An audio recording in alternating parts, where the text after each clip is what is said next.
오늘 또 하나님께서 우리와 함께 하십니다. 아멘. 저 어렸을 때 한참 많이 불렀던 유명한 노래가 있습니다. 클래식에 해당되는데요. 머나먼 고향이라는 노래인데요. 머나먼 남쪽 하늘 아래 그리운 고향, 사랑하는 부모 형제 이 몸을 기다려 천리타양 낯선 거리 헤매는 발길 한 잔 술에 서름을 타서 마셔도 마음은 고향 하늘을 달려갑니다. 유명한 나훈아의 노래입니다.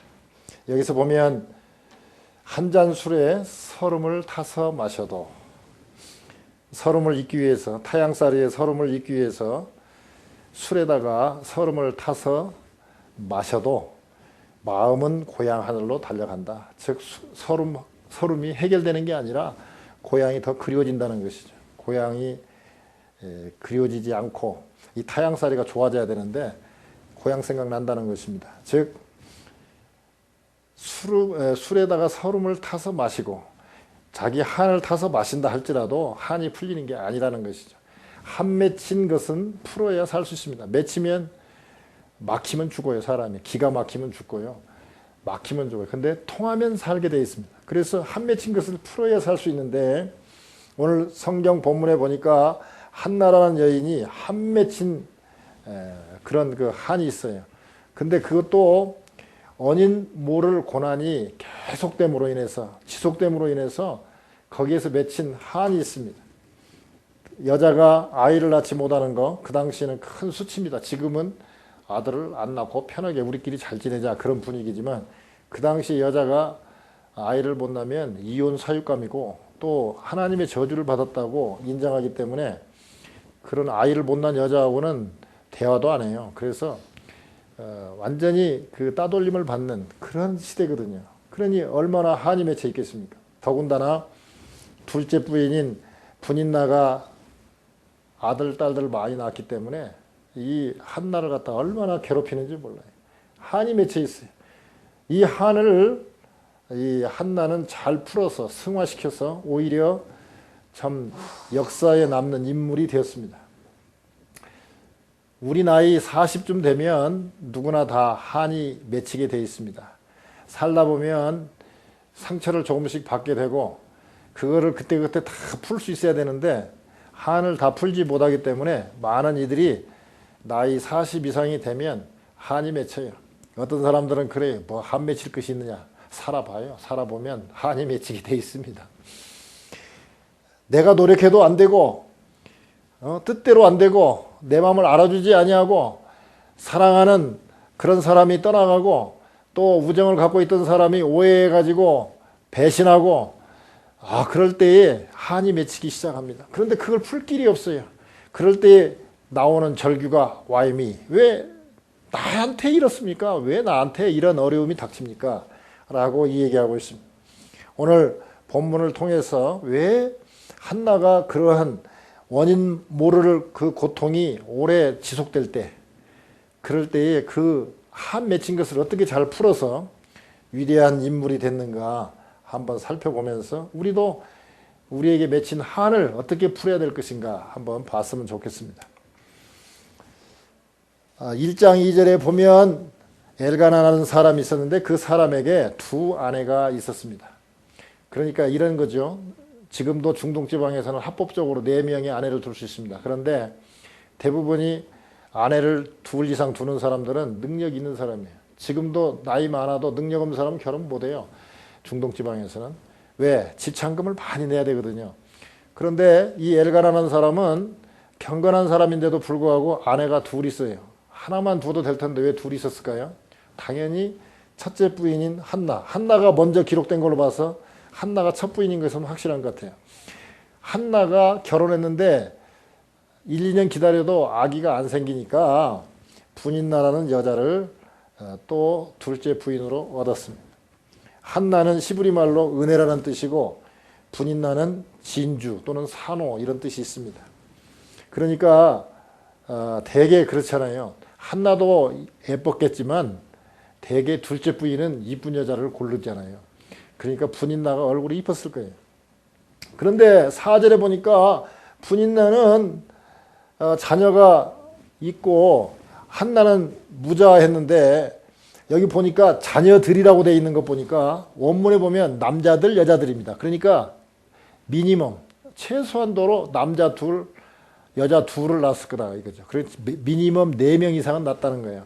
그러니까 4명을 키우려고 다 보면 한 2년 터울로 한다고 해도 한 8년에다가 마지막 애가 좀 큰 데까지 한다면 적어도 10년 이상을 분인나가 자기는 아들을 낳고 딸을 낳기 때문에 아들, 딸을 낳지 못하는 한나를 괴롭혔다고 볼 수 있습니다. 그러니까 한나의 한은 하루 이틀에 생긴 게 아니라 결혼해가지고 한 1, 2년 동안 남편이 기다렸을 거라고요.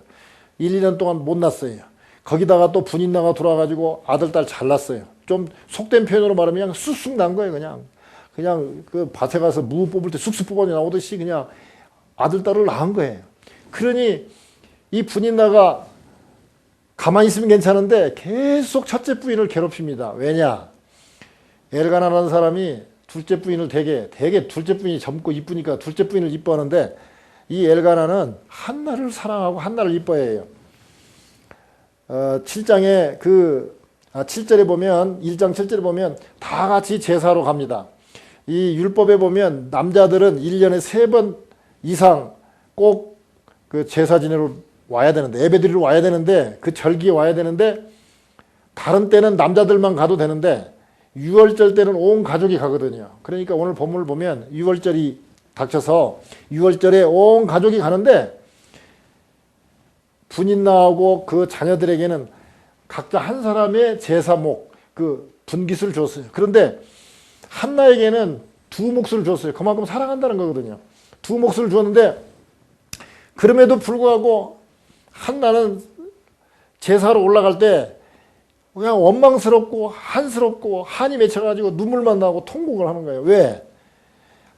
남편이 사랑하지만 남편 사랑이 언제까지 계속될지도 모르고 또 하나님 앞에 제사로 가지만 하나님이 저주해가지고 내가 아이를 못 낳았다고 생각하기 때문에 그때는 대부분이 하나님의 저주를 받아서 아이를 못 낳는다고 생각을 했어요. 그렇기 때문에 정확한 원인은 모르지만 하나님이 저주해서 내가 이렇게 아기를 못 낳는데 하나님께 제사로 가니까 마음이 편치가 않아요.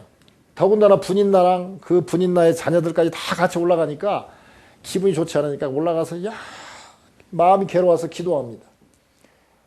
사람은요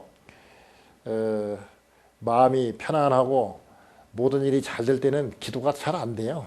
기도가 잘 될 것 같고 감사가 나올 것 같은데 안 돼요. 괴롭고 어려우면 옛날 좋았던 시절을 생각하면서 그때는 좋았는데 하면서 기도하게 됩니다.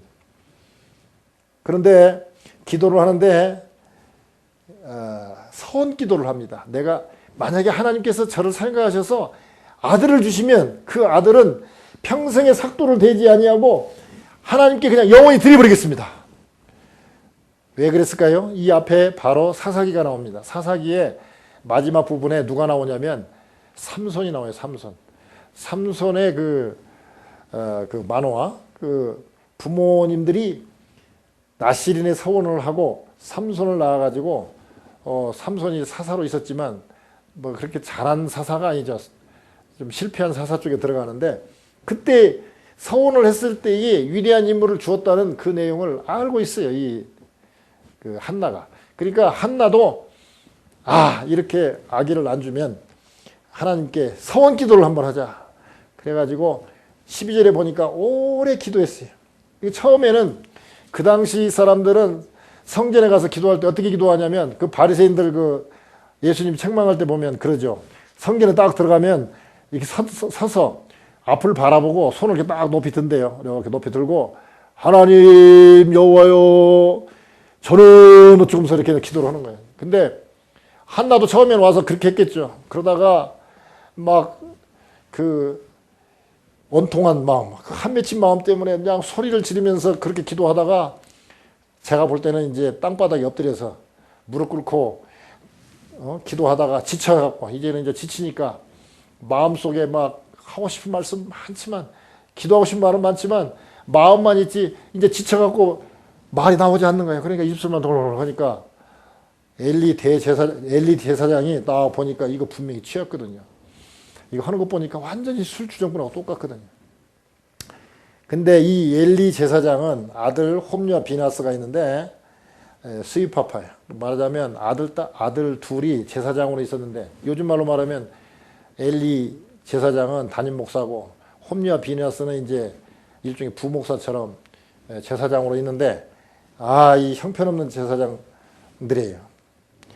뭐 이게 이제 제사 지내러 올라면 이제 양이나 소를 잡아가지고 그거를 갖다가 위에서 번제로 드리고 또 삶아서 이렇게 주니까 맛이 없거든요. 그러니까 이 홈리와 비나스가 사람을 시켜갖고 야 우리는 고기 기름진 거 좋은데 그 제사장이 먹어야 될 것만 먹어야 되는데 그게 아니라 맛있고 좋은 부분 딱 떼어가지고 먼저 달라고 그래요. 그러면 야 제사 지내고 가져가라. 그러니까 아니다 우리 제사장은 날 것을 좋아한다. 그래가지고 좋은 거 막 떼어가는 거예요. 뭐 그 정도도 아주 하나님한테 엄청난 죄인데 또 이 제사 지내러 오면은 그 성전에서 수종드는 여자들이 있습니다. 우리로 말하면 청소도 해야 되고 뭐 준비도 해야 되잖아요.